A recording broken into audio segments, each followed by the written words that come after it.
आज आपण या व्हिडिओमध्ये वालाच्या डाळीची पौष्टिक आमटी कशी बनवायची ते बघणार आहोत। खूप सोप्या पद्धतीने अगदी 10 मिनिटांमध्ये ही आमटी बनवून तयार होते। तसेच भाजीला काय बनवायचा हा प्रश्न पडतो, अशा वेळी अगदी 10 मिनिटांमध्ये मस्त अशी झणझणीत पौष्टिक वालाच्या डाळीची आमटी बनवून तयार होते। ही आमटी आपण चपाती, भाकरी त्याचबरोबर भाताबरोबर सुद्धा खाऊ शकतो। खूप मस्त लागते चवीला। चला तर मग वेळ न वाया घालवता रेसिपीला सुरुवात करूया। वालाच्या डाळीची आमटी बनवण्याकरता एक वाटी आपण वालाची डाळ घेतलेली आहे। जो सुका राजमा असतो त्याची ही डाळ असते। राजमा भरडून त्याची ही डाळ तयार केली जाते। खूप पौष्टिक आहे।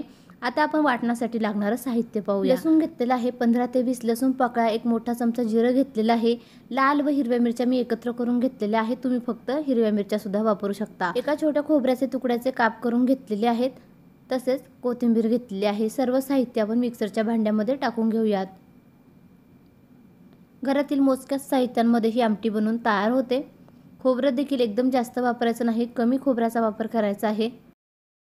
वाटणामध्ये थोडंसं मीठ टाकून घेऊयात, कारण वाटणामध्ये आपण मिरच्या घेतलेल्या आहेत, त्यामुळे मीठ टाकून घेतल्यामुळे मिरचीचा एकदम जास्त ठसका येत नाही। वाटणामध्ये पाणी न टाकता एकदम बारीक आपल्याला वाटून घ्यायचं आहे। जितकं शक्य होईल तितकं बारीक हे आपल्याला वाटून घ्यायचं आहे। त्यामुळे आमटीला छान टेस्ट येते व आमटी एकदम जास्त घट्ट दाटसर होते, मिळून येते। आता आपण लगेचच फोडणी देऊन घेऊया। फोडणी करता एका कुकरमध्ये 2 चमचे आपण तेल टाकून घेतलेलं आहे। तेल चांगलं गरम झालं की यामध्ये आपण तयार करून घेतलेलं वाटण टाकून घ्यायचं आहे। हे वाटण तुम्ही इतर कुठल्याही भाज्यांकरिता वापरू शकता। अगोदरच हे वाटण तुम्ही तयार करून ठेवलं तर आठवडाभरापर्यंत फ्रीजमध्ये छान टिकलं जातं, अजिबात खराब होत नाही। त्याचबरोबर घाईच्या कामामध्ये अगदी चुटकीसरशी आपल्या भाज्या बनवून तयार होतील।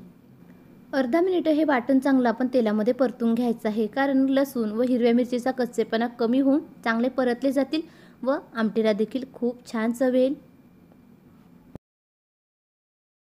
वाटण चांगलं परतून झालं की गॅसची फ्लेम एकदम स्लो ठेवायची आहे व त्यामध्ये हळद टाकून घ्यायची आहे। हळद चांगली परतून झाली की यामध्ये आपण धुवून घेतलेली स्वच्छ डाळ टाकून घ्यायची आहे।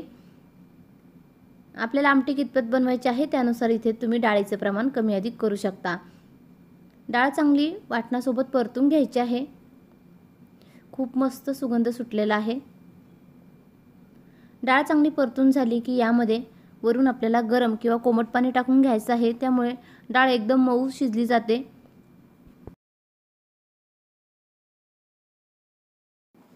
आपल्याला आमटी कितपत बनवायची आहे त्यानुसार पाण्याचं प्रमाण तुम्ही इथे कमी अधिक करू शकता।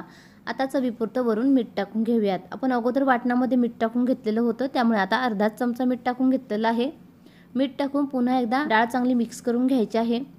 एक उकळी काढून घ्यायची आहे व त्यानंतर झाकण लावून कुकरला 4 ते 5 शिट्ट्या आपल्याला काढून घ्यायच्या आहेत। वरून भरपूर सारी बारीक चिरलेली कोथिंबीर टाकून घेतलेली आहे।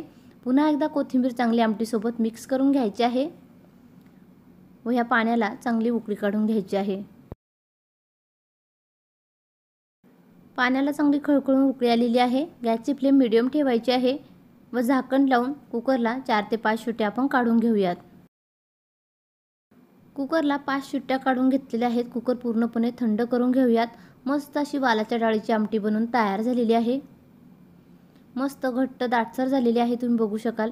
रंग देखील खूप सुंदर आलेला आहे।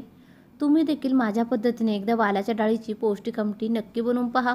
भाकरी बरोबर, चपाती बरोबर, भाताबरोबर तुम्ही ही आमटी खाऊ शकता।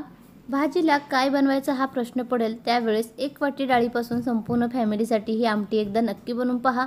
खूप सोप्या पद्धतीने मस्त अशी झणझणीत आमटी बनवून तयार होते। रेसिपी ट्राय करून पहा। आवडल्यास कमेंट बॉक्समध्ये नक्की कळवा। व्हिडिओ आवडला असेल तर लाईक करा, आपल्या चॅनलला सबस्क्राईब